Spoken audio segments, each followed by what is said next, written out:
Hey, I want to do a little discussion on music here, talking about contextualization and conceptualization versus structural adherence. Um, there can be a point where adhering to structure can actually be a detriment, and it can actually be like a bridle and a hindrance to the sound and to your progression to what the song should actually be. Um, if you sort of try to apply structural based ideas, which on a certain level scales and chords that are harmonically in context, they they require a certain amount of technical and structural knowledge to be able to execute. But once you have that, um, you don't need to be so adherent to that structure. You can start to play music, basically. It's called playing music. Uh, it's not like you're serving music. You're trying to serve and please God, and um, a good way to do that, I think, would be to create music that sounds as good as you possibly can. And that would mean looking at all different types of music, and even trying new approaches. Um, I'm not against structure. I try to apply structure within my music to a certain degree, but it's a little more loose. I try to be more conceptual, and I try to use it more in context of that particular musical conception of that idea. So I think that can be a helpful sort of way to approach music, because I feel like if you approach music in the right way, you can just go so much farther than anybody's ever even imagined.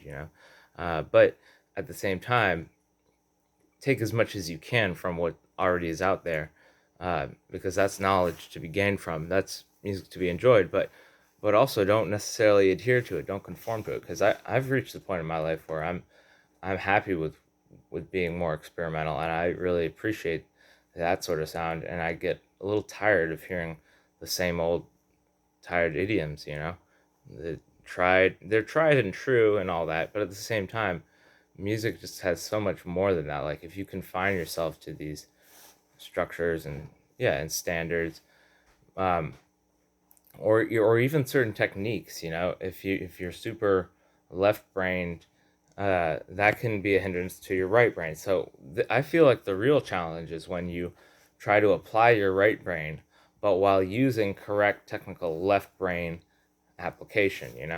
Um, so if you're doing an experimental, interesting thing, you still be able to, at least on some level, try to pull off some technical thing. And for me, like, that's what I do. Like, I barely pull it off, and I can barely make a sound that almost sounds good. Like, I guess it does sound good in retrospect, because it's better that it exists rather than it does not exist. Um, but it's with warts included. There's mistakes and stuff, but at the same time, those mistakes give it a lot of character, and in the context, again, um, it almost can be part of the whole conceptualization of my sound. And the musical idioms and ideas that I'm trying to approach, just because it's my aesthetic preference, I guess. It's what I like, in plain English. uh and I found through my own experimentation that I found more and more of a vocabulary, more and more of um, different a pool of different colors, basically, to draw upon, and that makes the whole thing much more much more interesting. And I've been experimenting with new beats and stuff, so that adds another layer of uh, you know different, unique element to it. And the rhythmic structure, of course, is extremely helpful and inspirational. So that's a blessing to have that sort of simple technology on my keyboard. Um, I'm working with very basic elements, but for me, it's more about the content than the production. So I feel like I want to harken back to the days of the old great jazz pianists where they were able to sit in a club with two other guys, one guy on the piano or whatever, and a guy on sax and bass or something, whatever. Um, but usually just that combo was enough to create such a lush sound of timeless music that's still standards today, that people still they still really respect it. Myself included. All these all these great black musicians, white musicians from the past. Um, but yeah, some of these really awesome cats are big influence to me. Some of the black guys. They're uh, they're the shiznit. Is all I can say. Um, and their music was really skilled. At least I try to praise Jesus more than any man, but at the same time, I do recognize their contribution to music, and that's a wonderful thing. Um, and I think that's to be appreciated. And I still try to draw upon that, but bring it into a modern context and within the context of my own life and my own progression and the work that the Lord has done on me uh, in my life that has affected my music. And the musical progression honestly had an effect in leading me to the Lord too. So it's because music is an awesome thing. It's a major blessing from God. And I sort of learned that even before I knew about the Lord fully through his word. Yeah, and I can say I know about the Lord fully. I now know the Lord. I understand like the importance of what the whole deal of creation and the Bible is. It's to for you to be born, for you to hear the word, um, and the word was created so that you could hear it. And Jesus also died, shed his blood, was buried, and risen again, so that the word could be written about that, and so that you could hear that, you could believe in it. And once you've believed in it, you can know that you're saved. It's extremely simple. That's how a person can know that they're saved, is when they realize that it's not what they do, that it's what Jesus did for them. That's how they're saved, And, once you submit yourself to God's mercy and righteousness and his love for you, um,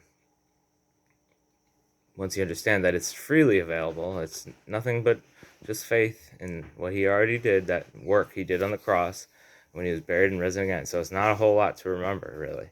And Paul says, by which also you are saved, if you keep in memory what I preached unto you, unless you have believed in vain.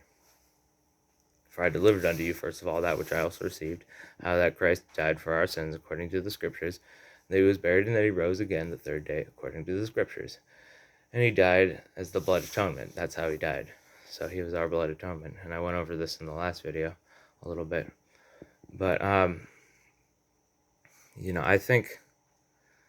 think that's a really important thing to understand, too, for if you're to try to do music, too. Because if you don't even understand the purpose of your life and the fact that there really is a God above in heaven, and that there's a heaven and a hell, and that everybody's either going to go to heaven or hell, if you don't understand that your life really does have an eternal purpose, it's like you live in this way that you're like, well, I'm going to die, and eventually it'll just be nothing, is what you're told, at least.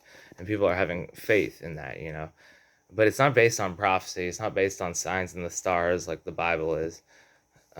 Hundreds of prophecies, It's based on faith in what a lot of other people say, a lot of mean people who don't like God, who partially through that whole thing of them not liking God, they mistreat people and they bully people into believing the same way. So it's really more just a cowardice thing.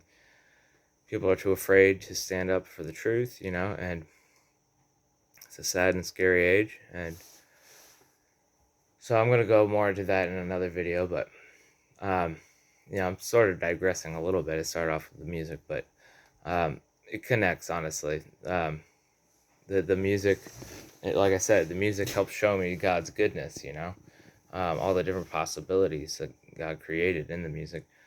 But once I learned about the gospel and his goodness and his righteousness towards me through Jesus, then I got eternally saved. It's extremely simple. It's the type of thing where you don't have to be all kooky and brainwashed or anything. Like, it's very for normal people, just like you and me. God bless. Have a good day.